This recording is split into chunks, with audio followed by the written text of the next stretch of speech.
Welcome to Speak English Now podcast with your host, Georgiana, the podcast that will help you to speak English fluently with no grammar and no textbooks. Are you having a hard time following conversations in English? Don't worry.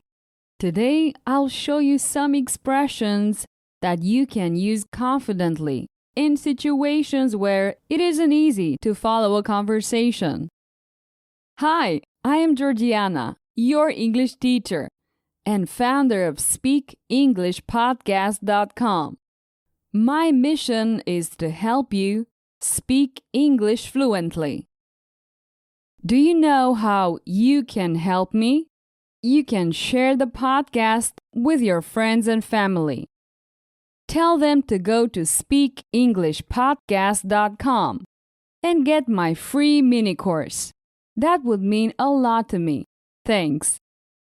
Oh, by the way, remember that you can check out the transcript on my website, speakenglishpodcast.com/podcast. Okay, let's get started. When we learn a new language, we are eager to practice speaking with another person. But what happens when the conversation is difficult for some reason? Maybe it's hard to keep up or follow what they tell us. Or if you are in a conversation with people who speak very fast and you can't hear those words at all, or you don't recognize them, you feel uncomfortable. Although you may be embarrassed to interrupt in these situations, you can politely say that you don't understand what they have said. So today, I will show you some expressions you can use confidently in situations where it isn't easy to follow a conversation. Let's get started. Number 1. Asking for clarification. You could say something like, "Sorry, I'm afraid I don't follow," or "I'm afraid I don't follow you." By using this expression, you are suggesting that you must have it re-explained or explained differently. Examples: Sorry, I don't follow you. What exactly do you want me to do next? Another example. Do you understand? No, I'm afraid I don't follow. Here are some more phrases to ask for clarification. I'm not entirely sure what you mean. Could you explain it again? Or, could you please say that a little slower? Or, sorry, that went straight over my head. Could you explain it differently? Number 2. What to do when someone asks for your opinion. If someone asks for your opinion on a topic for which you feel unprepared, you can use the following phrases. It's hard to express my ideas about this topic in English, but I'll try my best. Or, it's really fascinating listening to you talk, but to be honest, I don't know much about this topic. Number 3. What to say when you want to end the conversation. You can say, "This is a little beyond me." By using this expression, you are ending the conversation. You are not asking for clarification. You're saying that the conversation is too difficult for you. Let's hear an example. I'm sure it's fascinating what you're saying, but I have to admit that it's beyond me. I hope you're enjoying yourself. These expressions can be very useful when we find ourselves in difficult situations and have to ask for clarification. If you want to know how to speak English using the proper techniques, visit speakenglishpodcast.com and subscribe to my mailing list.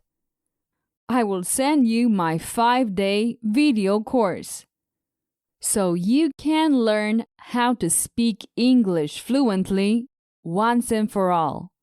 And it's completely free. Now it's time for you to learn grammar in context with a point of view story. I'll tell you a short story more than one time.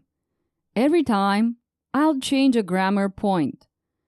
I can change the tense or the person. This way, you'll notice the changes in context. Come on, let's get started. So, last week, I listened to the latest Speak English Now podcast episode and wrote down 6 of my favorite expressions in a notebook. The problem is that I did not listen to the episode enough to learn how to use the expressions in context. And since I'm not willing to listen to the same episode again, I decided I'm ready to use them in a conversation.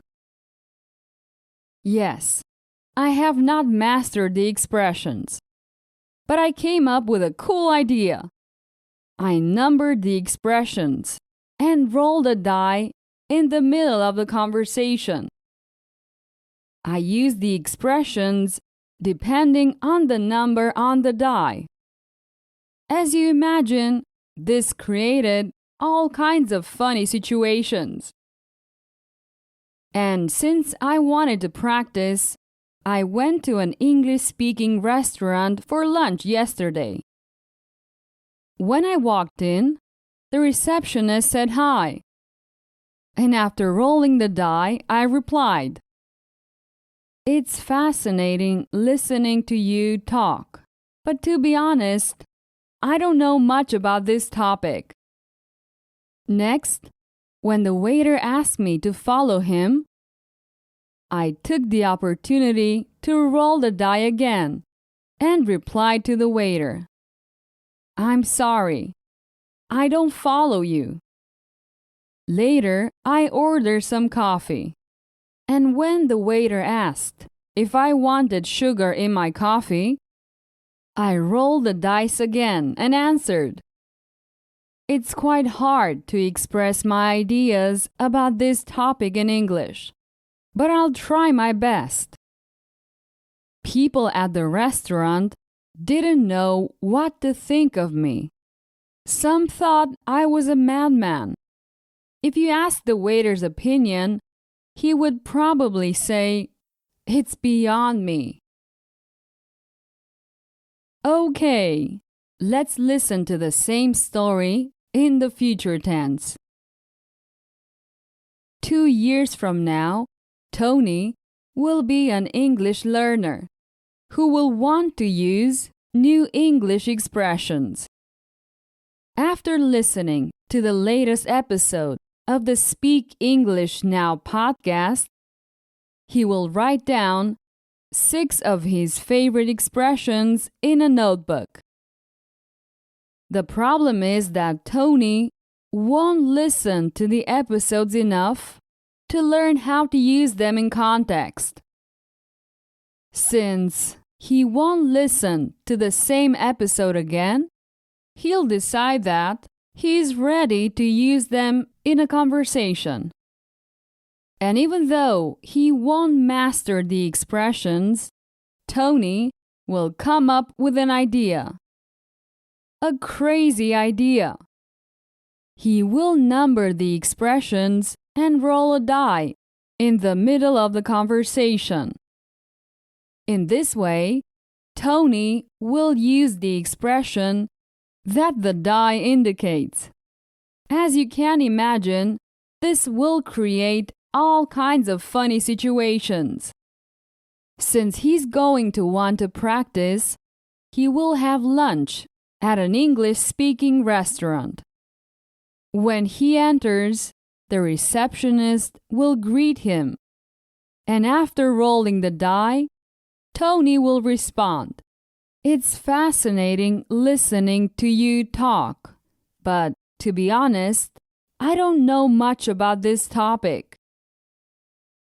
Next, when the waiter asks to follow him, Tony will take the opportunity to roll the die again and reply to the waiter, "I'm sorry, I don't follow you."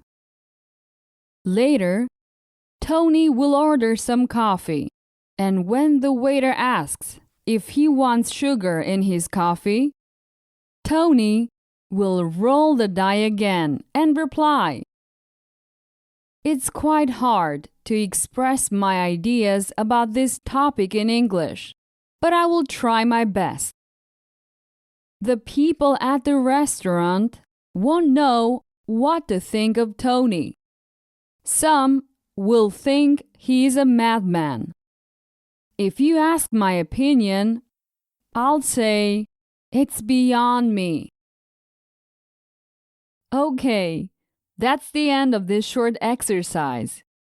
Notice that the changes between grammar points are subtle, but important. My suggestion is that you avoid memorizing grammar rules. It's better to see the changes in the proper context. And with a story, it is much easier to remember all this. It is one of the techniques that I use in my premium courses. I recommend you to take a look at speakenglishpodcast.com/courses. Okay, we have reached the end of this episode.